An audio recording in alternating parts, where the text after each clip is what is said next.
Hello model railroaders, welcome back to the layout. Well, feeling better from the cold, but it's taken a couple weeks to get to this point. But we're getting closer, as you can see. There's where the back line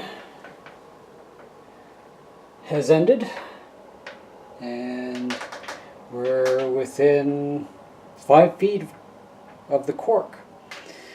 And spinning around and following the cork, there's the one line there, and hiding behind the edge of the drill, there's the other line there. So I got my spacers cut, as you can see there, underneath those the supports. Now the one to the right will end up getting replaced at some point with a bridge, but the one here on the left will stay, and the seam block will sandwich that bit of track, so that will run down and probably about to where the elbow is. I'll block that off, and from the elbow over diagonally there, that'll probably be buried in foam, so as a tunnel, but we will get to that later. So let me just zoom out here. I wanted to kind of show you how I go about dealing with laying the track and the cork. Let me shine the light over here so we can actually see a little better. Alright, so I've got my lines that I pencil right down onto the plywood. Now that is my choice. I'm more comfortable in having my mainline track spiked right into plywood. I don't want it to move, and it has worked for me in the past, so I'm not going to change something that I know is fairly bulletproof for causing, or not causing, I guess I should say, any derailments or derailment issues. So that's, I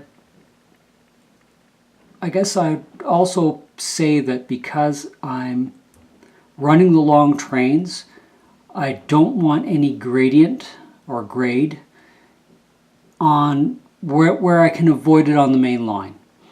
My spur line, different story, but for the main line, I really want those trains to run smooth. So this is the way I'm doing it. It may not suit other people, but this has worked for me. So I'll just pass on what I do, and then you can adopt some parts of it into how you lay track if you so decide. So I've got my pencil line drawn down. Now what I do is I take some 2A tape, 2A indoor carpet tape, and I cut them about 8 millimeters. Sorry, I don't know what that is in inches. It's just easier to divide the total width of the tape into millimeters for cutting it. And I actually, when I lay down the strip of 2A tape, I just gap it a little bit from the pencil line, so that pencil line is always center, and I just stagger it off to the left and stagger it off to the right. And then I use my little roller device to ensure that I've got good contact with the plywood. Now, I will say, and I'm just going to show you over here, where I've actually pulled some old track up, and as you can see, the fibers of the plywood do stick into the 2A tape, so it is making a very good bond down to the plywood. Makes it a little difficult sometimes to pull back up afterward, but you know, if you're careful, as you've seen when I had to salvage my old layout, it is possible. So then I just peel back the cover on the tape, and then I put the edge of the cork down just so that it's following the center line, essentially the gap between the two pieces of tape. And I'll leave the one side down until I've got, or I should say the cover on the one side will remain until I've got the opposite side pressed down, and I just go every couple inches to line it up as good as I can by eye, and then roller it down hard with the rolling tool. And that's an old tool from a wallpaper kit that my parents had. So that tool is probably, I'm going to say, from the 1950s. So it broke on me. It got used so much over the years that I had to, the center shaft, actually the end broke off it, and I had to put some screws in there. I have to go find a nice long screw to do a proper repair, but as a temporary one, so I can keep motoring with getting this track laid down. That's working for me. And at this point, I'll take a marker, and I've got a big thick blue one, and then I'll just run it down the one edge of the first piece of track that I lay. And as you can see here, you can see that blue line, and that helps make it easy to see where the center line is. And because I'm spiking it, I've got holes in all my ties. About every 9 ties, I'll have a medium microtrains nail, and I'll just drill it with my little Dremel tool, as I mentioned before, with a bit. I'm not sure what number bit that is. It's just a shade thinner than the track spike, so that it bites into the wood. So that's essentially how I go about laying track. When at all possible, I'll use a straight edge, and I'll walk around the layout to show you that. However, I'll just show you how, in regards to what I do for cutting, if I can get back far enough. That's a piece of self-healing mat that at one point in the distant past got cut off of a larger mat so the remainder of that mat could be used on a specific desk location. So I never throw anything out. I am a bit of a pack rat in that way. When I think I can reuse something, I'll set it aside, and sure enough, I was able to reuse it for this purpose. So I just lay the 2A tape down on the major mark, and it's wide enough that I can lay 2 down. I've already pulled one strip off of here, and then I just, with another marker, I'll mark little ticks where I can see them on both ends, and then I just use a straight edge and a weight to stop the straight edge from sliding, and then just run the X-Acto blade down the edge of the ruler, and that's enough to cut the covering on the one side and the carpet tape itself. This isn't down very hard. I can peel a corner, and of course the one I grab, I didn't cut through all the way on that end. I had to switch hands and see if this one is going to cooperate for me. There we go.